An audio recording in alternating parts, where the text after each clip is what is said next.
오늘도 우리가 함께 읽은 이제 사도행전 21장에 있는 이 말씀을 통해서 하나님께서 주시는 은혜를 이 시간 함께 나누기를 원합니다.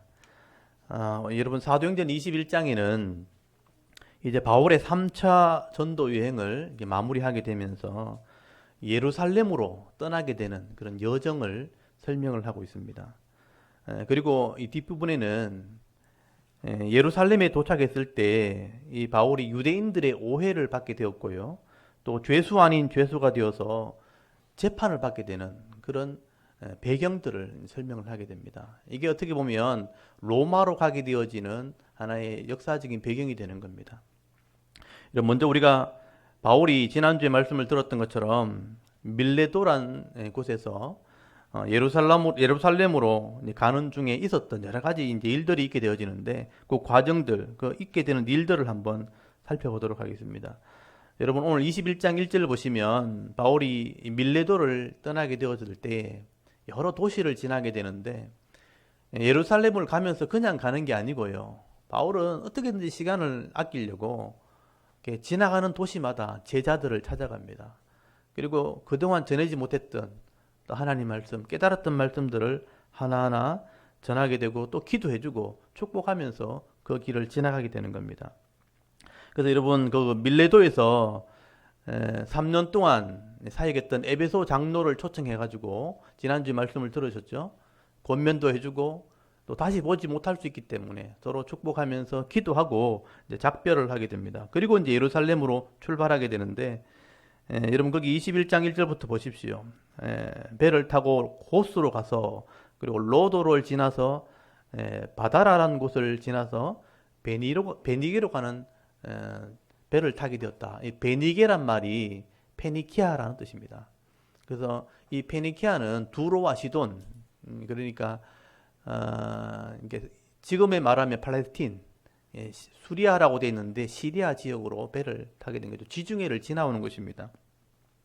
그래서 이 지중해를 지나오면서 세 군데를 거치게 되는데 오늘 주로 이제 설명되는 곳이 두로라는 곳과 여기 돌레마이라고 되어 있는데 옛날 지명은 악고라는 곳입니다. 돌레마이, 그리고 가이사랴라는 곳을 지나게 되는데 우리가 이제 성경만 읽고 머릿속으로만 이렇게 생각하면 이게 정확하게 모르기 때문에 지도를 제가 좀 보여드리겠습니다. 저는 이렇게 성지를 이렇게 일부러 다녀왔기 때문에 성경을 이렇게 읽어보면 이제 제가 봤던 성지와 이런 성경의 내용이 이렇게 오버랩이 돼, 머릿속에서 오버랩이 돼요. 이렇게 딱 겹쳐진단 말이에요. 여기서 이런 일이 있었지 하고 거기를 또 갔던 곳을 생각하게 됩니다.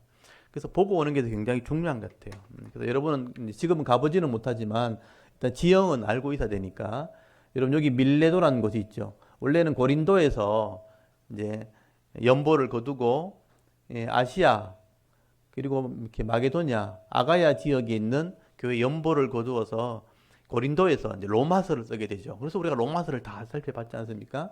로마서를 쓰고 난 뒤에 배를 타고 일로 올라가다가 사투리죠. 오려고 하다가 이쪽으로 바로 올 수 있는데 유대인이 배를 같이 타는 바람에 육로를 선택해서 거꾸로 올라가죠. 그래서 이제 고린도에서 육로로 다시 올라가서 드로아에서 일주일 있다가 여기서 유두고라는 청년을 이제 삼청에서 떨어져 살리는 사건이 있었죠. 밀레도에 와서 에베소의 장로들을 초청해가지고 작별을 하게 됩니다. 그래서 오늘 21장은 여기서부터 출발하는 거예요. 이 밀레도에서 여기 로도라는 섬이 있고 바다라는 곳이 있습니다. 여기 지나게 되죠.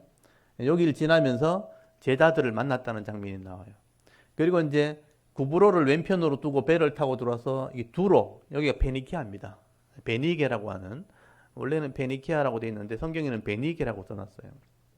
두로, 그 다음에 악고, 여기 원래 성경에는 돌레마이라고 되어 있어요. 악고를 거쳐서 가이사랴, 두로에서 악고까지는 한 40km 정도 돼요. 그렇게 멀지 않습니다. 그래서 요 행로를 따라서 가이사랴에 와서 이제 예루살렘으로 들어가게 되는데 여기서 있었던 일을 바울이 누가가 기록을 하죠. 바울이 있었던 일을 누가가 기록을 하게 됩니다. 그래서 여러분, 거기 4절에 보시면요, 이 두로에 왔다는 것은 이미 이제 수리아 지역, 페니키아로 들어왔다는 얘기죠.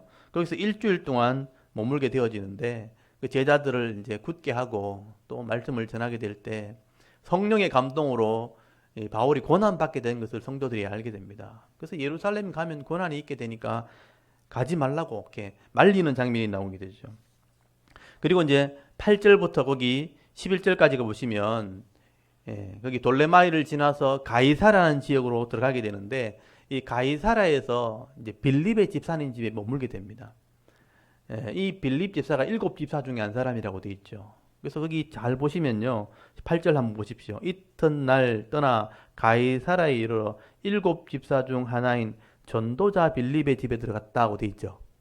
그래서 빌립 집사님의 이름 앞에 전도자란 말이 딱 붙어 있거든요. 이 사람이 그 광야에서 사역할 때 성령의 인도를 따라가지고 그 에티오피아 내시에게 말씀을 전했던 그 사람이에요. 그리고 사마리아 지역에서 주로 사역했던 사람입니다. 근데 지금 여기 가이사라에서 전도자로 활동하고 있었다. 집사이면서 복음을 전하는 사람으로 사역했던 사람이죠. 이 집사의 집에 바울이 그냥 지나가지 않고 머물게 됩니다. 그 딸들이 여기 4명이나 있었는데 다 예언자였다. 이 예언자였다는 말이 하나님 말씀을 가르치는 자라는 뜻이에요.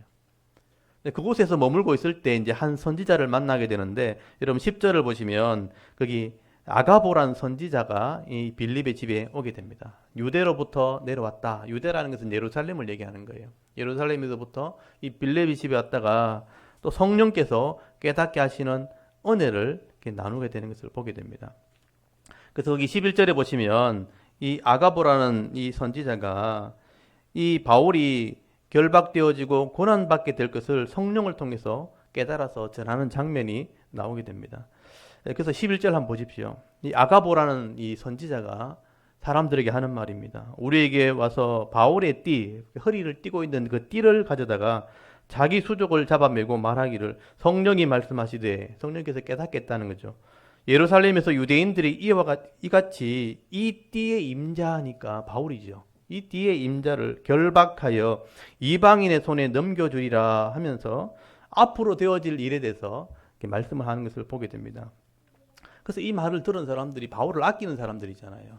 그래서 이 띠의 주인이 앞으로 결박될 거다, 고난을 받게 될 거다. 그리고 이방인에게 넘겨진다. 여러분, 이방인에게 넘겨진다는 것은 불신자에게 고통을 당한다는 이런 의미가 되거든요.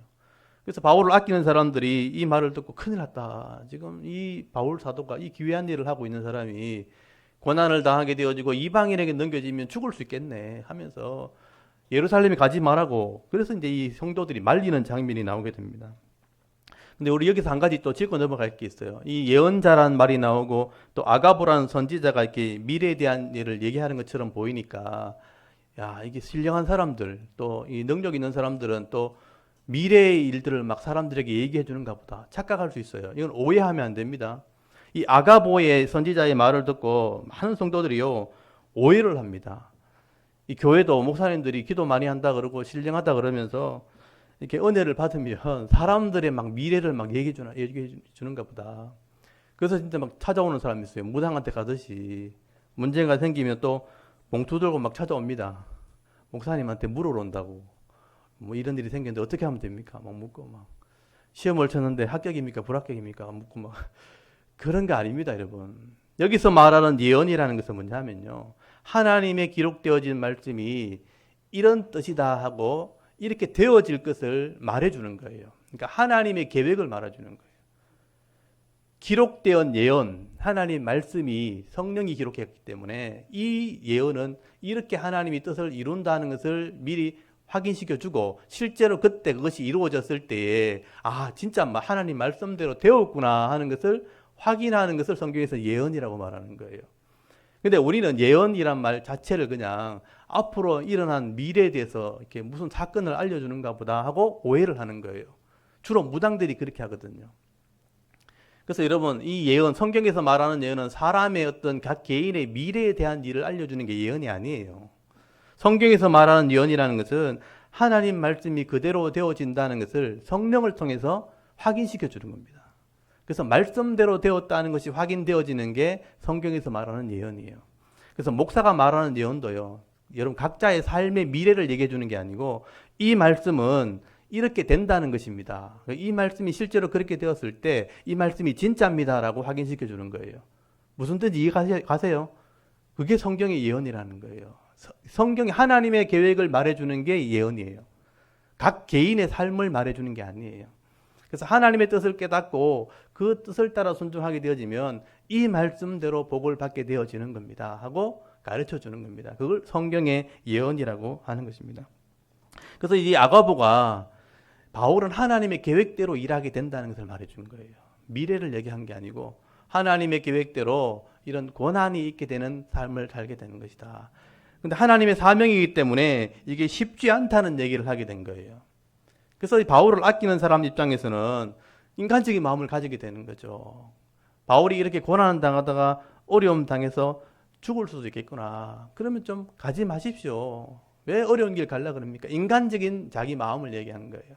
그래서 이 아가보가 예언하는 것은 나중에 이제 보시면 알겠지만 바울이 죄수가 됩니다. 죄수가 된다는 게 결박된다는 거예요.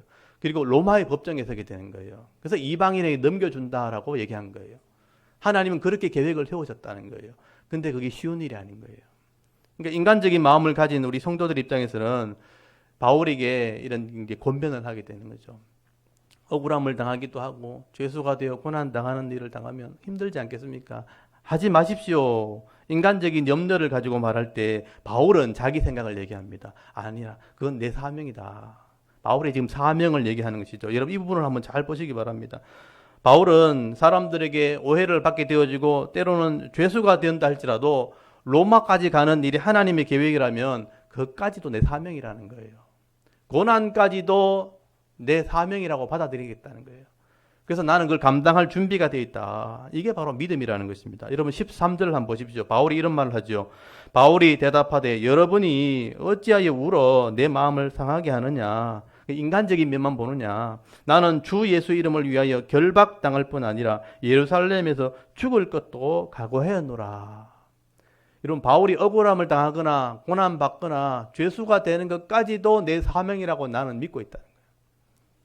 바울이 당하는 고난보다 여러분 나는 그 고난보다 더 큰 믿음을 지금 준비해놨다는 거예요. 죽음까지 각오하고 있다.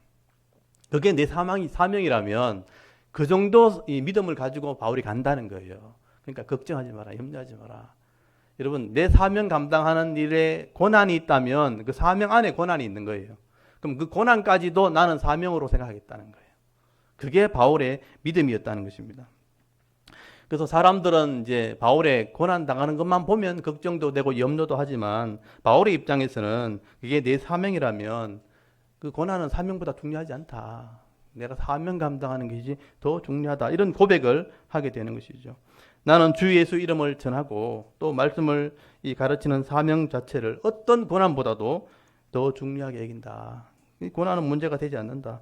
여러분 사실 성도는 이 정도 믿음을 가지고 있어야 되는 거예요. 저는 바울의 말을 충분히 이해를 했고요. 사실 저도 마찬가지입니다. 저도 말씀을 전하다 보면 오해를 받을 수 있고 어려움을 당할 수 있죠. 근데 그것까지도 사명으로 제가 여기는 거예요. 그래서 그 정도는 어려운 문제가 아니라는 생각을 하고 있는 겁니다. 그래서 여러분이 그런 믿음을 여러분 가질 수 있기를 바랍니다. 그래서 여러분 14절에 보시면 성도들이 이해를 해요. 이 사람도 참 수준이 굉장히 높습니다. 그렇다면 하나님 뜻대로 되는 게 낫겠다. 14절에 보면 그가 권함을 받지 아니하므로 바울이 이런 위로를 받지 않고 사명 감당하려고 하니까 우리가 주의 뜻대로 이루어지다. 우리가 주의 뜻대로 이루어지다 하고 그쳤노라. 인간적인 위로하는 말을 그치고 하나님 뜻대로 그럼 되었으면 좋겠습니다. 라고 위로하기를 그쳤다. 맞습니다. 바울에게 생명을 주신 분이 하나님이기 때문에 하나님 뜻대로 이루어지는 것입니다. 하고 같이 신앙 고백을 했다는 것이죠. 여러분 사실 우리도 신앙생활 하다 보면요 여러 가지 예상하지 못한 어려움을 당할 수가 있습니다. 복음을 전하다가 여러분 예수 믿으라 그러다가 요거를 얻어먹기도 하고요. 또 하나님 말씀대로 선을 행하다가 도리어 오해받는 사람도 있습니다. 착한 일을 하다가 고난받는 사람도 있다는 거예요. 교회를 섬기다가 또 남몰래 성도를 섬기다가 오해를 받고 비난을 받고 욕을 먹기도 하는 겁니다. 나는 성도를 섬기려고 했는데 사람들은 자기 유익을 위해서 하는 것처럼 막 이렇게 비난하는 사람도 있다는 거예요. 그럴 때 이런 비난이나 고난 때문에 이런 복음을 부끄러워해서는 안 되는 거예요. 또 내가 문제가 생겼다고 선한 삶을 포기해서도 안 된다는 겁니다. 여러분 그것도 오해 풀려고 막 이렇게 내가 감정적으로 대하다가 도리어 다투거나 싸우다가 있는 믿음도 잃어버릴 수 있는 거예요. 근데 그런 고난을 여러분 이해하고 있어야 된다는 겁니다. 우리가 믿음을 이렇게 믿음으로 섬기려고 하면 이런 고난도 내가 감당해야 될 사명의 일부라는 것을 여러분 알고 있어야 되는 겁니다. 그래서 내가 어려움이 생겨도 복음을 전하다가 어려움을 당해도 고난을 당해도 이런 고난을 이겨낼 수 있는 것을 믿음으로 여길 수 있기를 바랍니다. 그렇게 할 때 이 사람 진짜구나. 진짜 믿음 있는 사람이라는 것을 인정을 받게 되어지는 것입니다. 여러분 갈라디아서 6장 9절에 보시면요. 우리가 선을 행하되 낙심하지 말지니라고 되어 있어요. 선을 행하되 낙심하지 말지니 포기하지 아니하면 때가 이름에 반드시 거두리라 라고 말씀을 합니다. 선은요 끝까지 가는 겁니다. 포기하는 게 아니에요. 말씀대로 선을 이루면 포기하지 않고 낙심하지 않으면 반드시 때가 되면 이루게 될 것이라. 그래서 믿음은 맞기 때문에 옳기 때문에 반드시 인내가 필요한 거예요. 인내가 있으면 반드시 소망을 이루게 되어 있는 겁니다. 여러분 시편 126편 5절 말씀 여러분 많이 들어보셨던 말씀이에요. 눈물을 흘리며 씨를 뿌리는 자는 반드시 기쁨으로 단을 거둘 때가 있다. 고난이 있다는 거죠. 씨를 뿌리고 이렇게 복음의 일을 하는 것, 선한 일을 하는 것은 반드시 어려움을 당할 수 있다는 거죠. 울면서도 씨를 뿌리면 반드시 기쁨으로 단을 거둘 때가 있다. 그렇게 말씀을 하는 겁니다. 사실 바울이 이런 믿음으로 순종을 했기 때문에요. 여러분 예루살렘 교회에 그 연보를 전달할 수 있게 된 거예요. 그 어려움 당했던 그 예루살렘 교회도 바울의 이런 고난의 수고 때문에 하나 될 수 있었고요. 위로를 받게 된 겁니다. 그리고 그걸 넘어서 바울이 로마까지 가서 복음을 전했기 때문에 이 복음으로 열매를 맺는 일들을 결실을 맺게 된 겁니다. 그래서 바울은 이렇게 고난을 내 사명으로 여겼기 때문에 예루살렘 교회도 도울 수 있었고 로마까지 가는 그 행로를 이룰 수가 있었던 거예요. 복음을 전하는 일을 사명을 감당할 수 있게 된 것입니다. 여러분 고난을 넘어가야 반드시 열매가 있다는 것을 여러분 기억할 수 있기를 바랍니다. 그게 믿음이라는 겁니다. 오늘 저와 여러분도 이렇게 예수를 믿다가 또 교회를 섬기다가 때로는 성도를 섬기다가 이렇게 어려움이 있었을 때 그 어려움 때문에 믿음을 포기하는 것이 아니고요. 도리어 고난과 환난까지도 사명으로 여기게 되어질 때에 끝까지 이런 믿음의 경주를 달려갈 때 진짜 믿음 있는 자라는 인정을 받을 수 있는 그런 믿음 있는 성도가 다 될 수 있기를 간절히 소원합니다. 그리고 여러분 17절부터 보시면 이제 가이사랴를 떠나서 이제 예루살렘으로 들어가게 됩니다. 이 육로로 들어가게 되는 거예요. 그래서 예루살렘에 들어갔을 때 있었던 일들을 이제 기록을 하게 됩니다.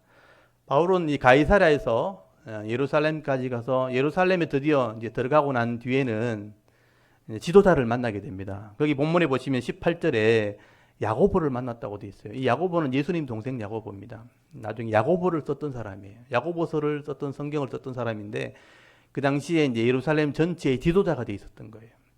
그리고 장로들, 여기는 어른들이죠. 주 어른들이 바울을 영접을 하게 되어집니다. 그리고 바울은 이제 3차 전도 여행을 끝냈기 때문에 이때까지 전도 여행을 하면서 있었던 일들을 이제 낱낱이 보고를 하게 되어집니다. 여러분 18절 한번 보십시오. 18절에 그 이튿날 바울이 우리와 함께 야고보에게 들어가니 장로들도 다 있더라. 바울이 무난하고 하나님이 자기의 사역으로 말미암아 이방 가운데 하신 일을 낱낱이 말했다라고 돼 있죠. 그러니까 이 낱낱이 말했다는 것은 선교 보고라고 보시면 돼요. 바울이 에베소에 3년 사역하고 또 고린도에 문제가 생겼을 때 편지를 쓰고 또 연보를 거두는 사역을 하면서 이 3차 전도 여행을 마치고 돌아온 거예요. 그래서 바울은 아시아에서 때로는 마게도냐에서 때로는 아가야 지역에서 복음을 전했던 이야기들 그리고 연보를 거두게 되었던 이런 과정들을 낱낱이 다 보고를 하게 된 것입니다. 여러분 바울이 3년 동안 에베소에 사역할 때 아데미 신을 믿던 모든 사람들이 우상을 버리고 예수를 믿었습니다. 그 얘기도 다 보고를 했을 겁니다. 그리고 고린도 교회에 문제가 생겼을 때 여러분 고린도 전서와 후서를 썼잖아요. 이 고린도 교회가 이 복음을 1년 6개월 동안 복음을 전했는데 이방의 사도들이 들어와서 막 어지럽힐 때 여러 가지 문제가 생겼을 때 고린도 전서를 썼고 이런 고린도 전서 기억나십니까? 10가지 이상의 문제가 나왔잖아요. 또 그 사도들의 문제가 거짓 사도가 해결 안 돼가지고 고린도 후서까지 쓰게 되어지고 엄한 편지도 쓰고 몇 번을 방문하고 그래서 그 문제 해결되는 것까지도 아마 이야기를 다 했을 겁니다. 그리고 예루살렘 교회를 위한 연보를 거둔 이야기를 이제 다 보고를 했을 거예요.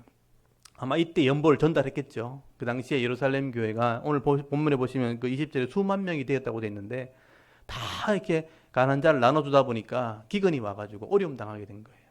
그래서 이제 이런 연보를 전달하게 되었을 때 야고보는 굉장히 감사했을 겁니다.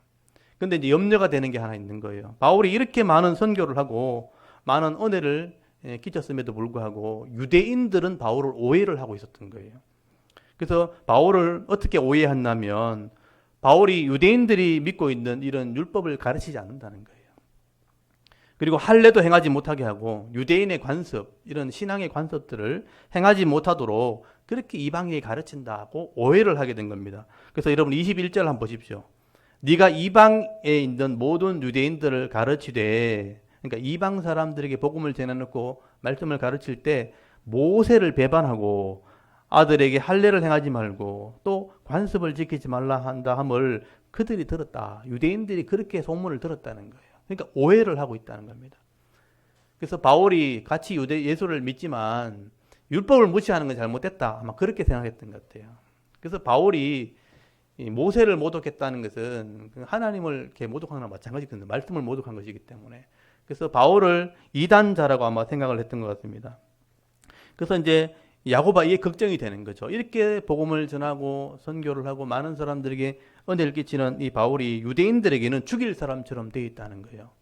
그래서 이왕 예루살렘에 왔으니까 이런 오해를 좀 풀었으면 좋겠다. 그래서 지금 결례를 행하는 사람들, 그러니까 이 나시린의 이 규례를 이렇게 서원을 하고, 이 민수기 6장에 보면요, 나시린의 서원을 했을 때 포도주나 독주를 마시지 않고 머리에 삭도를 대지 않고 부정한 건 시체를 만지지 않는 규례가 있어요. 그런 규례를 어겼을 경우에는 다시 재서원을 해야 됩니다. 그래서 이 결례를 행하는 어떤 절차를 기다리는 사람들이 있는데 사도 바울에게 이 야고보가 권면을 하는 거죠. 당신이 직접 성전에 가서 이런 결례를 좀 집도했으면 좋겠다. 이 랍비로서 지도자로서 그렇게 했으면 좋겠다. 그렇게 이 율법을 지켜 순종하는 것을 유대인들이 이렇게 본다면 아, 바울도 율법을 지키는구나. 그렇게 존중 여기구나. 그렇게 사람들이 오해를 풀지 않겠는가 하고 이제 부탁을 하게 된 거예요. 그래서 바울의 입장에서는 좋게 여긴 겁니다. 아, 그렇다면 나를 오해하고 있는 사람들에게 좀 마음을 풀어줄 수 있겠구나 하고 이제 결례를 행하는 일을 하겠다고 순종을 하게 된 것입니다. 그래서 거기 오늘 본문을 보시면 23절 한번 보십시오. 22절부터 볼까요? 그러면 어찌할꼬 그들이 필연 그대가 온 것을 들었으니 우리가 말하는 이대로 하라. 서원한 네 사람이 우리에게 있으니 그들을 데리고 함께 결례를 행하고 그들을 위하여 비용을 내어 머리를 깎게 하라. 그러면 모든 사람이 그대에 대하여 들은 것이 사실이 아니고 그대도 율법을 지켜 행하는 줄을 알 것이라. 오해가 좀 풀리지 않겠는가. 여기다가 옆에 하나 써놓으십시오. 민수기 6장이라고. 여러분 이 율법 중에서 머리를 미는 것은 이거밖에 없습니다. 나시린의 서원을 했는데 부정한 것을 만졌다든지 시체를 만졌다든지 하면 그 결례가 무효가 되는 거예요. 그 소원이 무효가 돼요. 그래서 다시 머리를 밀고 제가 잠깐 보여드릴까요? 그래서 여러분 성경을 알면 이게 왜 이렇게 하는지를 알게 되는 거예요. 여러분 민수기 6장을 한번 잠깐 펴보십시오. 여러분이 성경을 이제 차근차근 배우신 분들은 이게 머릿속에 다 정리가 되는데 성경을 잘 모르면 이게 무슨 일인가 하고 생각을 하게 되겠죠. 민수기 6장에 보시면 이게 나시린의 규례를 기록한 율법입니다. 그런데 거기 9절 한번 보십시오. 9절에 보시면 민수기 6장 9절에 누가 갑자기 그의 곁에서 죽어서 스스로 구별한 자의 머리를 더럽히면, 이 말은 시체를 만졌으면 이 말이에요. 시체를 만지면 그의 몸이 정결하게 하는 날에 머리를 밀 것이니 곧 일곱째 날에 밀 것이며, 머리를 밀으라고 돼 있죠.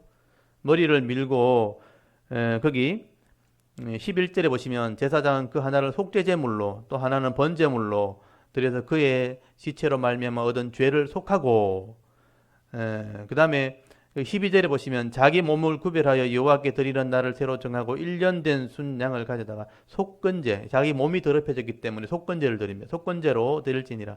자기 몸을 구별할 때 그 몸을 더럽혔은 즉 지나간 기간은 무효니라. 서원한 날은 무효가 되는 것이고 다시 이제 서원을 하는 결례를 행하게 되는 거죠. 이거를 이제 결례라 그러는 거예요. 그래서 이런 사람들이 있으니까 바울이 집례를 직접 해달라 이렇게 부탁을 하게 되는 것입니다. 그래서 바울은 이것을 좋게 여기게 되었고 이 권면을 받아들여서 좋은 뜻으로 순종을 하게 되는 거예요. 근데 이제 이게 문제가 되기 시작합니다. 좋은 뜻으로 했는데 이게 오해가 되고 다툼으로 번지게 됩니다. 그래서 오늘 본문으로 다시 돌아와서 21장 거기 27절 한번 보십시오. 문제는 27절부터 생기게 되는 거예요. 27절에 보면 그 일회가, 그러니까 이 결례는 일주일 동안 해야 하거든요. 일주일이 다 거의 참에 아시아로부터 온 유대인들, 여기 줄을 하나 쳐놓으세요. 아시아에서 온 유대인들이 성전에서 바울을 보고 모든 무리를 충동하여 그를 붙들고 외치되 이스라엘 사람들아 도우라. 이 사람은 각처에서 우리 백성과 율법과 그곳을 비방하여 모든 사람을 가르치는 그자인데 또 헬라인을 데리고 성전에 들어가서 이 거룩한 곳을 더럽혔다 하고 고발을 한 거예요. 소리를 치게 되고 사람들을 불러 모으게 되고 이때 소동이 일어나게 됩니다. 성전 안에서 지금 소동이 벌어지게 된 거죠. 여러분 이거 잘 보셔야 돼요. 지금 문제가 된 것은 아시아에서 온 유대인들입니다. 바울의 지금 상황을 전혀 알지 못하는 사람이에요. 그냥 겉으로 보이는 모습만 보고 바울을 오해를 하게 된 것입니다. 여러분 이 사람들이 성전에서 집례를 행하는 바울을 보고 보십시오. 이방인을 데리고 성전으로 들어갔다라는 말을 하는 것을 보게 되죠. 거기 28절 끝에 보십시오. 그자가 헬라인을 데리고, 헬라가 이방인이에요. 이방인을 데리고 성전에 들어가서 거룩한 곳을 더럽혔다라고 여러분 착각을 하게 된 거죠. 그래서 이 바울이요. 밑에 보시면 알겠지만 거기 29절에 보시면 바울이 이 저자에서 시내에서 드로비모라는 헬라인 이방인과 함께 있는 걸 본 사람이 있었던 거예요. 이방인하고 함께 있었던 걸 봤는데 성전에 가 있으니까 그 이방인을 데려갔다고 지금 착각을 한 거예요. 누군가가 이렇게 착각을 한 거예요. 그래서 소리를 질렀고 이방인을 데리고 들어갔다라고 소리 지를 바람에 사람들이 데리고 나서 옥신각신 지금 문제가 생기게 되어진 것입니다. 여러분 유대인 율법에는요. 이방인이 성전에 절대로 들어갈 수 없습니다. 만약에 들어가면 성전을 더럽힌 것이고 더럽히면 신성모독죄가 되는 거예요. 여러분 예수님도 이 죄 때문에 돌아가셨어요. 여러분 스데반도 이 신성모독죄 때문에 돌로 맞아 죽었어요. 그 죄를 바울이 지었다고 소리를 지르게 된 것입니다. 그래서 이 사람들이 이 소리를 듣고 바울을 잡게 되었고 소요가 일어나게 되었다. 소동이 벌어지게 된 것입니다. 여러분도 분명히 보셨지만 이거는 분명히 오해죠. 착각이죠. 잘못되어진 여기서부터 이제 출발하게 된 거죠. 근데 막 소동이 벌어지고 사람이 붙들고 막 이렇게 난장판이 되어지는 걸 볼 때 삼자가 볼 때는 문제가 생긴 거예요. 이 군인들이 보게 됩니다. 로마의 경비를 서고 있는 군인들이 유대인들이 이 단체로 모여가지고 소요를 일으키는 것을 봤을 때 이제 반란을 일으킨 그 점 착각하게 된 거죠. 여러분 그 당시에는 로마가 이 예루살렘을 다스리고 있었기 때문에 항시의 반란에 대한 두려움이 있었어요. 사람만 모이면 큰 소리만 치면 소요가 일어났다고 착각을 하게 된 거죠. 여러분 지금도 예루살렘에 가면요 아랍 지역과 유대인 지역이 나눠져 있어요. 예루살렘이 네 구역으로 나눠져 있어요. 지금도 예루살렘 그 성벽 문에 가면요 그 이스라엘 사람들이 이 장전한 총을 들고 경비를 서고 있습니다. 지금도 문제가 생기면 바로 발포해 버립니다. 그러니까 그렇게 위험한 지역이 예루살렘 지역이에요. 그 당시도 마찬가지입니다. 성전에 누가 들어갔다 하면 이제 문제가 되고 이거 소요가 일어나게 되니까 로마의 군인들이 긴장을 하게 된 것입니다. 여러분 예전에 우리나라가 일제강점기 시절에 일본의 지배를 받고 있을 때 이 일본의 군인들이나 일본의 경찰들은 우리 독립군을 두려워했잖아요. 그 사람들이 비밀로 모인다는 소식만 들리면 가서 잡아오고 이랬겠잖아요. 사람들이 모여가서 큰 소리 치면 군인들이 긴장을 하는 것처럼 똑같은 거예요. 이 로마의 군인들이 유대인들이 소요를 일으키는 걸 보고 군대가 출동이 됩니다. 여기 보면 천부장이 병사들을 명령해서 소요를 일으킨 사람을 잡아오라고 명령을 하게 되어질 때 여러분 현장에서 바울이 현장범으로 잡히게 되어집니다. 그리고 영내로 끌고 들어갔다고 말씀을 하게 되죠. 여러분 바울은 이렇게 야고보의 그 말을 순종해서 성전에서 율법대로 결례를 행하다가 갑자기 데모 주동자가 된 겁니다. 로마인들에게 잡힌 거예요. 그리고 이제 조사를 받으러 지금 들어가게 되는 것입니다. 바울이 이때 이거는 오해다. 이것을 풀어야 되겠다라고 생각하고 여러분 천부장에게 부탁을 하게 됩니다. 내가 잠깐만 시간을 주면 내 동족들에게, 유대인들에게 할 말이 있다. 여러분 37절 한번 보십시오. 37절에 보시면 바울을 데리고 영내가 요즘 말로 하면 경찰서입니다. 경찰서로 들어가려고 할 그때에 바울이 천부장에 이르되 내가 당신에게 말할 수 있느냐? 이르되 네가 헬라 말을 아느냐? 이렇게 말하죠. 그 당시에 예루살렘이니까 당연히 히브리 말을 했을 겁니다. 근데 헬라 말은 그리스 말, 그러니까 로마 말을 말하는 거예요. 바울이 이제 이방인을 다니면서 원래 로마인이었기 때문에, 로마의 시민권을 가졌기 때문에 헬라 말을 하죠. 그래서 이제 헬라 말을 가지고 요청을 하게 되어지니까 이 천부장의 입장에서는 특이한 사람이죠. 그래서 네가 데모 주종자나 옛날에 이런 말을 하게 되죠. 반란을 주도했던 그 사람이냐. 38절에 보시면 네가 이전에 소요를 일으켜 4,000명을 데리고 광야로 간 애굽 그 사람이냐, 애굽인이냐 이렇게 물었어요. 아니라는 거예요. 나는 복음을 전하는 사람이라. 내 고향은 원래는 길리기아 다소. 이게 보시면 그런 말을 하게 되죠.